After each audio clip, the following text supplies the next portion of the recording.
ही वर्षाची पहिली भेट आहे. Praise the lord. मध्ये आलतो मी, मध्ये नाही आलो ना, वर्षालाच येतो मी. Praise the lord. हालेलुया. है ना. देवाला धन्यवाद देऊया, त्याची स्तुती करूया. माझा एक अंदाज आला होता वाटतं वचन, है ना, 3 दिवसाचं 3 दिवसाची किंवा 2 दिवसाची मीटिंग होती ना. Praise the Lord. ओके, आम्ही जाऊया देवाच्या वचनामध्ये. आज कितवा वाढदिवस आहे चर्चचा? किती जण सांगू शकता? इकडचे सगळे सोडून. तुम्हाला माहिती आहे की चर्चचा कितवा वाढदिवस? सांगत आहे. 3रा वाढदिवस आहे. बरोबर का? 3रा वाढदिवस आहे ना. Praise the Lord. ताईसाठी टाळ्या वाजवा. हालेलुया. आज 3रा वाढदिवस आहे आणि देवाला धन्यवाद देऊया आपण की देवाने आतापर्यंत प्रभूच्या दयाने कृपेनं त्याच्या मंदिराला सुखामध्ये दुःखामध्ये आणि त्याच्या सामर्थ्यामध्ये त्यानं आम्हाला सांभाळलेलं आहे. Praise the Lord. आणि शास्त्र सांगतं की मंदिर हे देवाचं आहे. शास्त्र सांगतं की त्याचं भवन हे त्याचं राहण्याचं घर आहे. आणि शास्त्र हे सांगतं प्रियानो की त्याचं मंदिरात त्याचं स्थान आहे. Praise the Lord.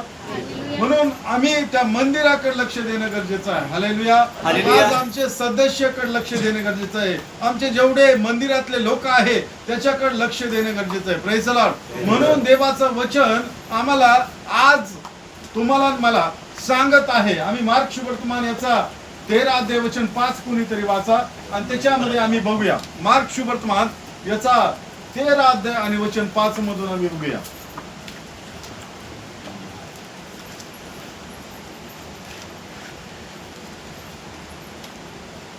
आणि आमचा आजचा सब्जेक्ट आहे की सावध असा. हालेलुया. आमचा सब्जेक्ट काय आज? सावध असा. आज जर आम्हाला जर बघितलं शास्त्रामधून तर आज आम्हाला सावध राहायची गरज आहे. आज प्रत्येक विश्वासणाऱ्याला, प्रत्येक दासाला, प्रत्येक दासीला, प्रत्येक देवाच्या सेवकांना आज सावध असणं गरजेचं आहे. Praise the Lord. आणि शास्त्र आम्हाला मार्क शुभवर्तमान मध्ये सांगतं की तुम्ही सावध राहा. मी अगोदरच तुम्हाला सांगितले आहे आणि अगोदर सर्व काही सांगून ठेवलेले आहे. Praise the Lord. आणि मार्क मध्ये सांगितले 13:5 मध्ये की येशू त्यांना म्हणू लागला तुम्ही कोणी फसू नये म्हणून सावध राहा. Praise the lord. हालेलुया. तुम्हाला कोणी फसू नये म्हणून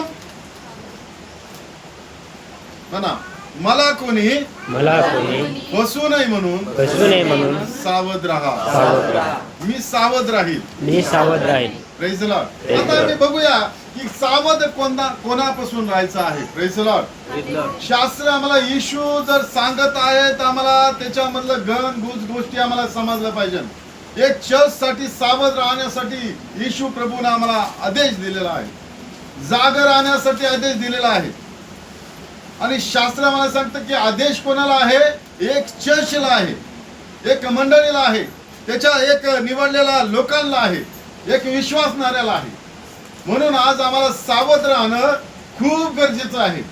आम्हाला सावध कोणत्या बाबतीत राहणं गरजेचं आहे जर आम्ही बघितलं तर आम्ही बघूया 1 पेत्र याचा 5 अध्याय वचन 8 मध्ये काय सांगितलेलं आहे? सावध असा, जागे राहा. तुमचा शत्रू शैतान हा गरजणारा सिंहासारखा कोणाला गिळावयास शोधत असतो. काय सांगितलेलं आहे? 1 पेत्र 5 अध्याय वचन 8 मध्ये सावध असा, जागे राहा.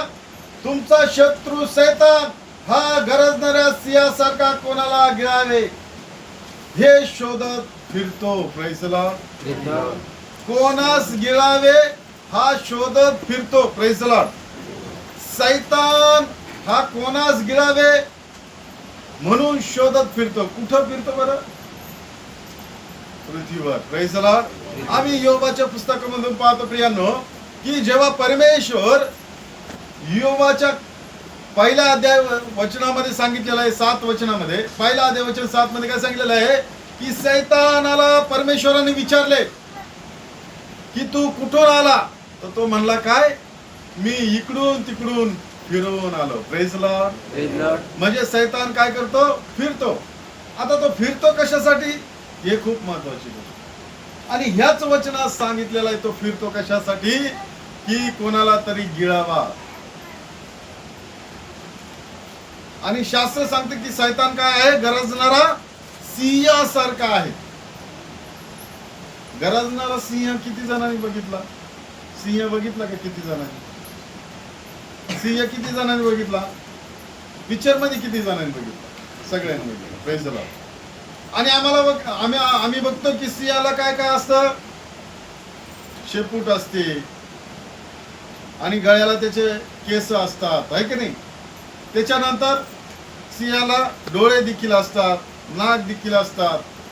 आणि शास्त्र सांगतं की सिंहाला दात नसतात, दात असतात. तुम्ही जो सिंह बघितला तो कसा आहे? जो पिक्चर मध्ये बघितला किंवा तुम्ही फिल्म मध्ये बघितला, टीव्ही मध्ये बघितला, तो कसा आहे? त्याला दात आहे की नाही? आहे ना? आहे ना? पण शास्त्र सांगतं सैतान हा बिगर दाताचा सिंह आहे. तो चावत नाही, तो फक्त गिळतो. म्हणजे याचा अर्थ काय की त्याचे दात पडलेले आहेत. Praise the Lord. मग आता हे दात पडले कसे? शास्त्र आम्हाला सांगतं येशू ख्रिस्ताने वधस्तंभावर प्राण दिला. शास्त्र आम्हाला सांगतं की त्या सर्व आमच्या तुमच्या पापांसाठी त्यानं बलिदान केलं.